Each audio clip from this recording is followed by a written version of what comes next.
Okay, so what Luis asked me to talk about is the ability to building stroke centers as well as the workflow that we have in Chicago for management of acute stroke.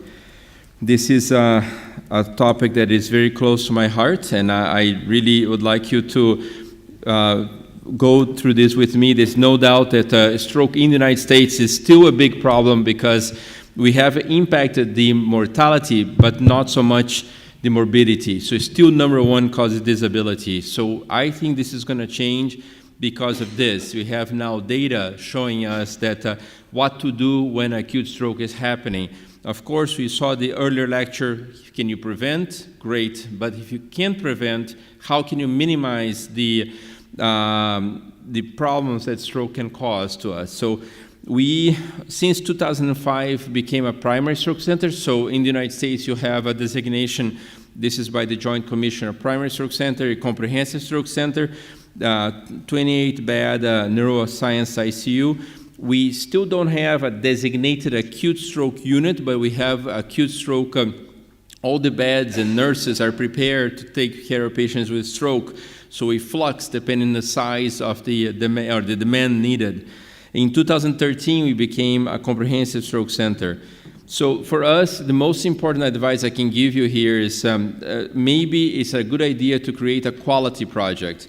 And as a quality project, you can merge the neurology part of it, which does the TPA and intravenous TPA, as well as maybe what's usually the first step of a stroke center is to start that initial acute stroke response with intravenous TPA, which was the data we had for a long time. But how you mix the interventional component to that, and you become then a comprehensive stroke center, it's sometimes quite complex because these departments or these teams are not working together. So it's very important that if you can create a quality project and combine the medical and the surgical component into one stroke center, it's the real challenge. Now, the initial steps for us, if you follow this, it's more or less the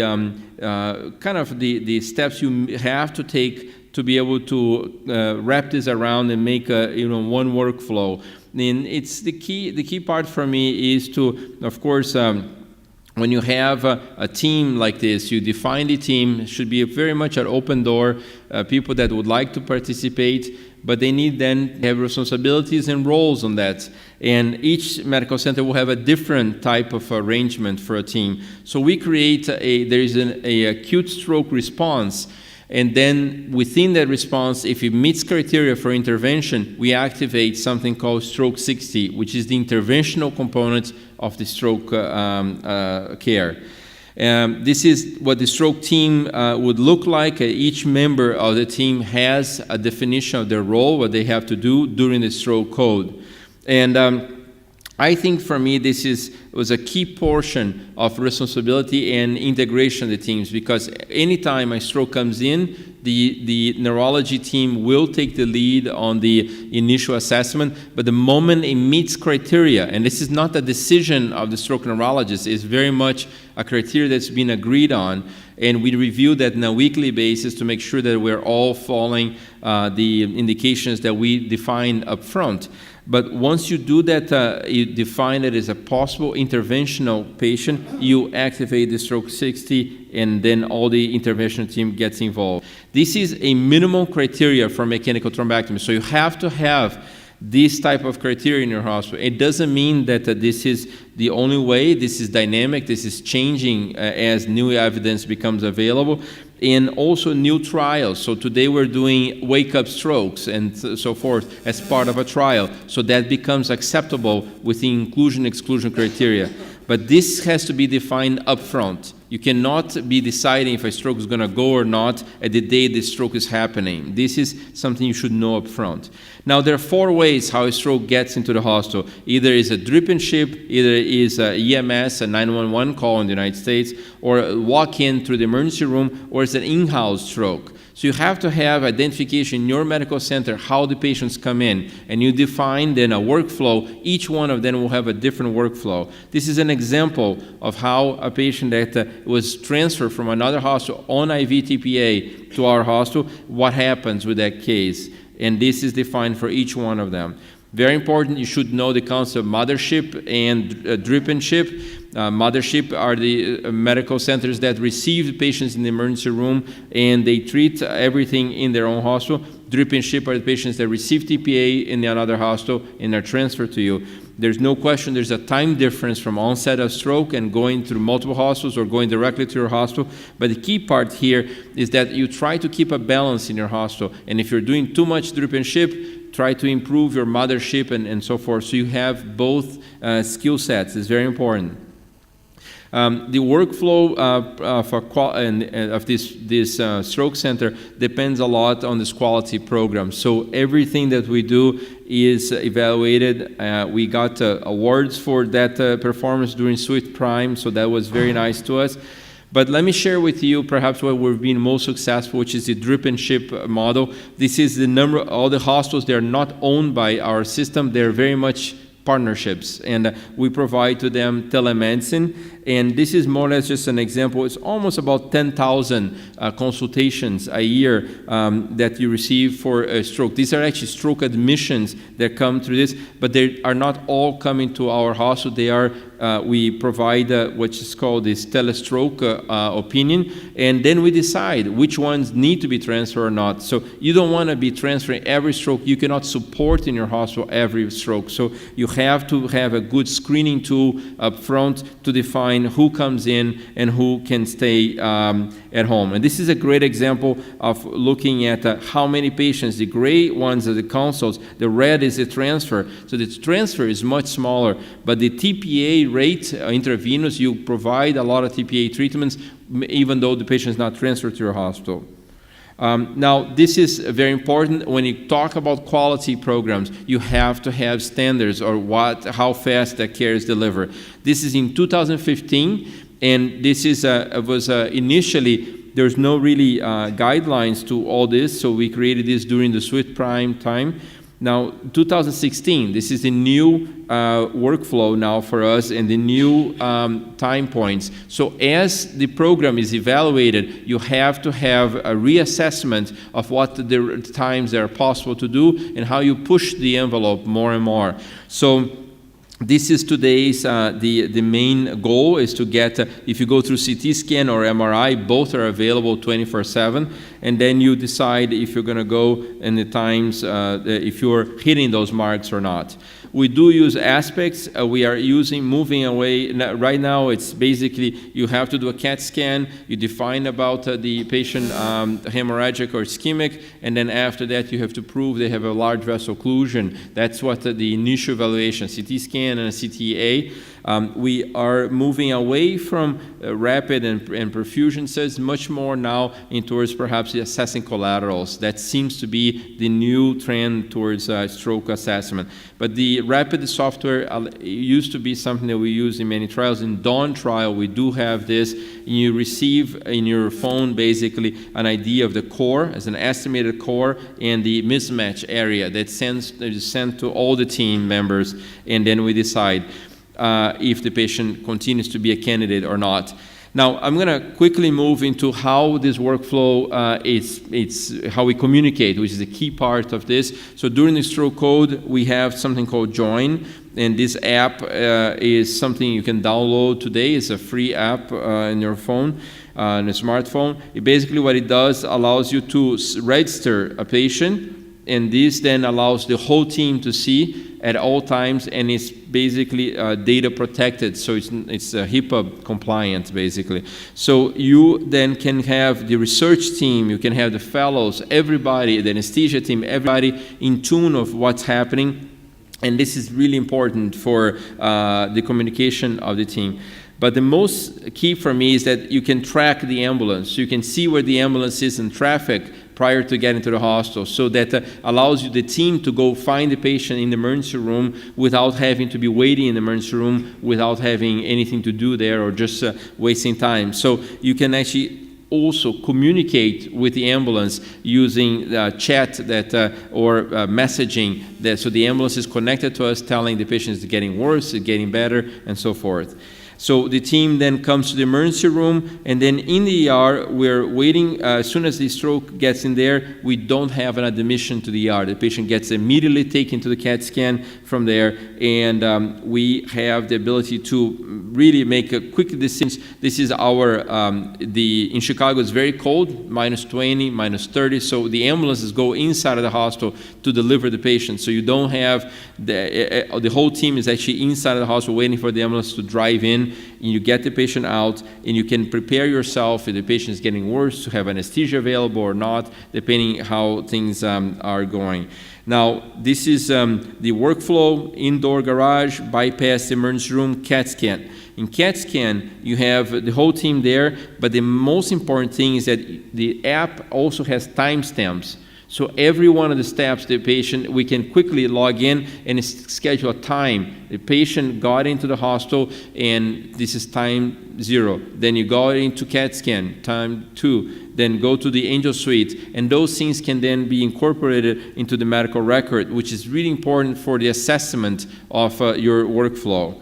Now, okay, what's next? And this is something that is really, really exciting to me now, because we started working in our model in the hospital, but now it's time to go outside of the hospital, and we develop a program that is basically being launched as we speak. Raul Nogueira is actually a fellow Brazilian that developed this Fast ED app. And we very much support as a way to screen on the field if the patient has a large vessel occlusion or a not. This is important because it can define if the patient needs to go to a comprehensive stroke center or to a primary stroke center. And if you can do this through a neurological exam and a series of questions, that's what this is. This is another app called FastED. It's also a free download. And you then have a sequence of questions like anticoagulation, the age of the patient, when the symptoms started, and then you assess the patient exam, weakness, the face, arm, and actually a 3-item question that you identify the items or not, and then you can go deeper depending on which hemisphere is involved, depending on the answers to can you show fingers or the gaze preference.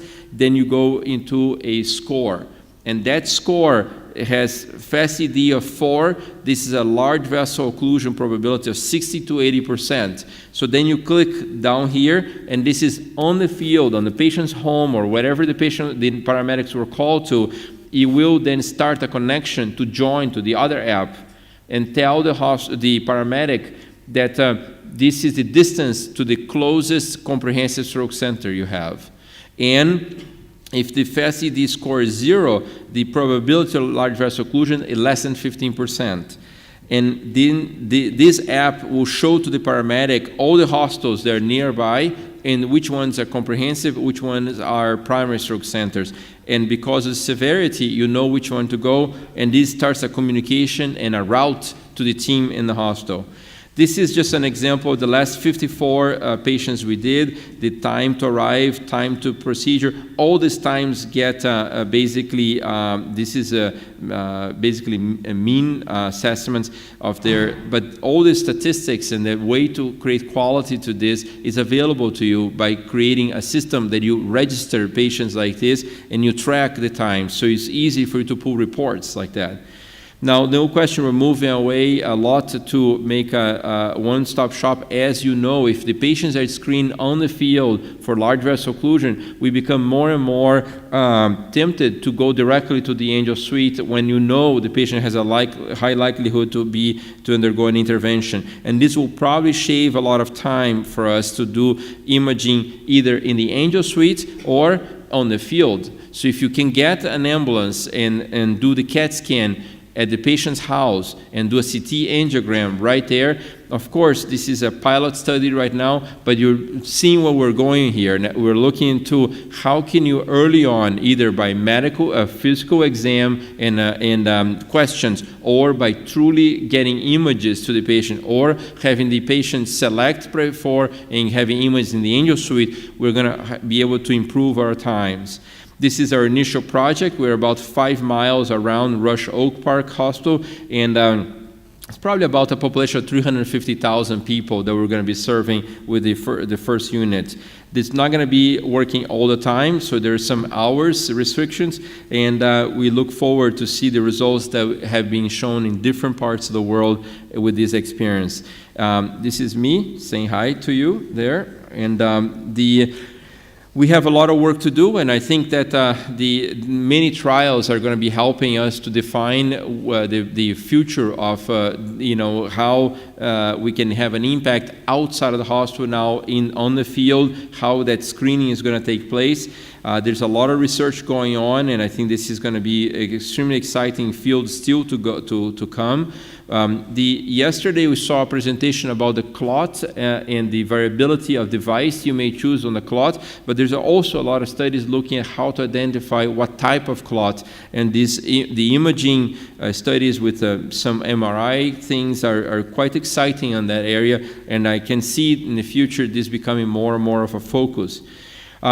The ambulance with CT scan is also helpful for the hemorrhagic type of stroke, because imagine as a neurosurgeon we can consider the smaller blood clots perhaps to assess the use of early evacuation of hematomas, even though they may be deep, by using techniques that are a little bit more less invasive in terms of this is the NICO approach is like a tubular approach. We use that for the spine and other parts of the body, but now it's coming to the brain, and we have to find the evidence first that is valuable to remove low volume lesions but deep like this. If you do that early on, maybe a new area to explore. And there's ongoing research like MISTY trial, CLEAR trial, and some of these evidence is coming out, and it's being mixed feelings. So we need to see if this is going to be really an area of growth. I definitely encourage you to log into this, the Neurovascular Exchange. Our meeting is being broadcast there, and come to WNC. But there's one thing that I need to share with you. This is a video that we made, and this video actually is available to you in WNC. In the website. Let me see if I can blow this up for you. This video was meant to train the paramedics on how to how to do the FACID score. And let me see if I can do this for you here. I think it's here, right? No. Can you see it? Okay, so basically this video, it shows all the maneuvers, and this is going to be a free download. If you go to Neurovascular Exchange, you can download this video, and it shows we can translate this to different languages too. So we will have a Spanish version, we have actually a Japanese, a Korean version, and English, of course, and Portuguese. So this is the paramedic on the field doing an exam, and it just shows to basically the paramedics how to focus their exam and how to apply the different maneuvers and see what's abnormal and normal, so they can score the patient on that. And this is something that I feel we're going to be launching. We have about 200 paramedics to train, so we need to have tools that will make it easy for them to learn how to do the assessment on the field, because the FACID score will dictate if they take them to an interventional hospital or to a TPA hospital. So this is really an important part. This is a pretty good, huh? The guy's normal. He's doing a little pronator drift there. Nice. So anyway, I don't want to take it. I know it's late, but this is a pretty cool. I can show you the whole video here, but it's about 2 minutes, the video. This gaze preference is fantastic. Here, look at this. This is the... he cannot go, and then now look at this gaze deviation. It's pretty good. It's fantastic, no? It's